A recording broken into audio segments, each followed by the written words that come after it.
Today, we're diving into an absolute high-stakes environmental thriller happening right off the coast of Europe. Seriously, it's like a movie plot.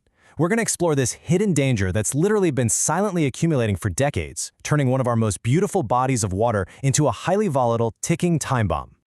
Now, you might be wondering, what kind of danger? Well, let's look at this extreme contrast. We usually think of the Baltic Sea as this gorgeous magnet for tourists, right? People flock there for the pristine beaches, the swimming, the diving, the whole shebang. But literally just 20 meters below those gentle waves lies a highly toxic industrial wasteland. We're talking unexploded bombs, torpedoes, and exposed explosives just sitting there in direct contact with the water. And the scale of this? 1,600,000. That staggering number represents the estimated tonnage of decaying World War II munitions currently resting at the bottom of the Baltic and North Seas. To put that into perspective, this isn't just inert scrap metal safely buried in the sand. No way.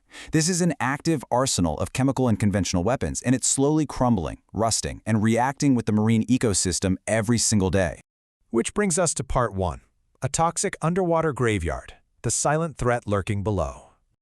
So, what does this massive underwater graveyard actually look like today? Well, take the so-called Emmental bomb, which scientists recently discovered using underwater robots.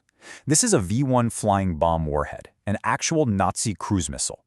But salt water and wave motion have corroded its protective casing so badly, it looks exactly like Swiss cheese, hence the nickname Emmental. Because of all those holes, a whopping 850 kilos of high explosives, like TNT, are completely exposed, literally leaking raw toxins straight into the sea.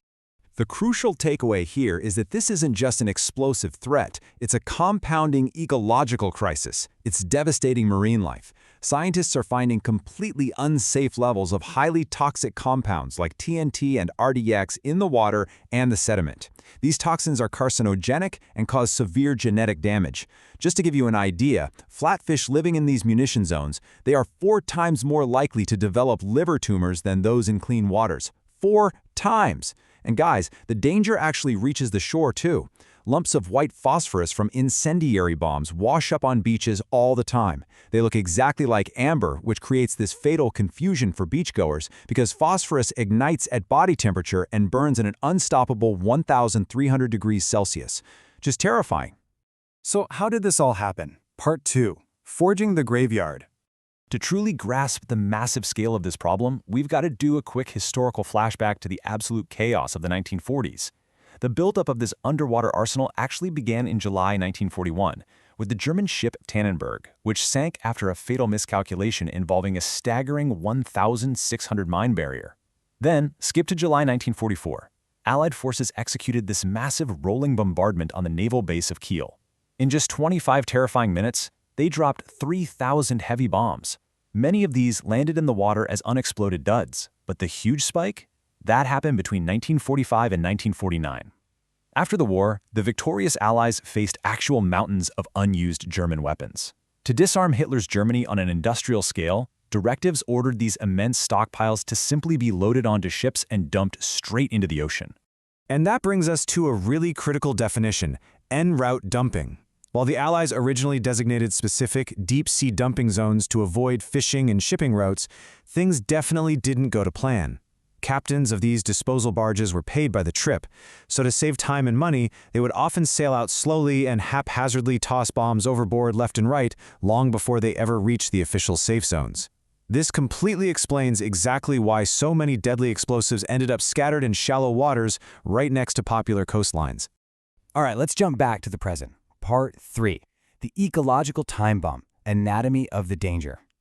As climate change and storms accelerate the danger, we really need to look at what's inside these things.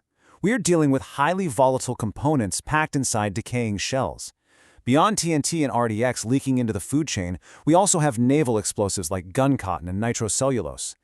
Now, gun cotton was the standard explosive for torpedoes, and what makes it so terrifying today is that if it's recovered and allowed to dry out, it becomes incredibly prone to spontaneous ignition. And as those old steel casings rust away, these explosive mixtures become unbelievably sensitive to friction.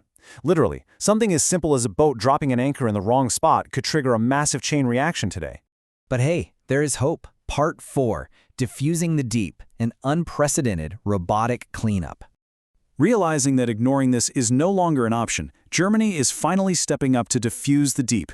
Backed by a massive €100 million pledge, they are launching a globally unique cleanup operation. Here's how this unprecedented mission actually works.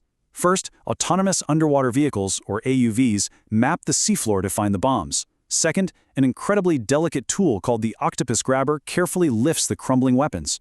Third, divers help seal these bombs into watertight, bomb-proof containers right there on the seabed to stop the toxins immediately. And finally, automated destruction happens safely on massive floating demolition platforms. The mapping phase is absolutely fascinating to me. Meet Louise, an autonomous underwater robot. Louise navigates the dark seabed in a lawnmower pattern, all on her own, using this brilliant combination of overlapping camera images and 4 built-in magnetometers. These magnetometers detect tiny distortions in the Earth's magnetic field. This allows the scientists up on the surface to easily differentiate a deadly metal bomb from, say, an ordinary algae-covered rock. It's basically turning invisible underwater minefields into sharp 3D maps. This all builds to the incredibly tense dismantling process inside the Saal bunker.